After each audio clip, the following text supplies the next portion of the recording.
क्या आप अपनी मृत्यु पर विचार करते हैं? क्या आपको मौत से डर लगता है? मैं आपको एक सवाल पूछूं? पूछिए।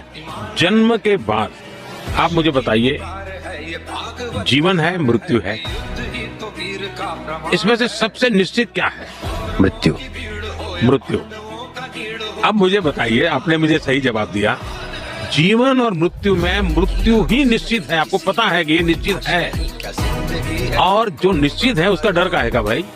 वो तो निश्चित है, वो तो लिखा हुआ है, आने वाला है, कब आएगा वो जाने, जब आना है तब आए, उसको जब फुर्सत होगी तब आएगा।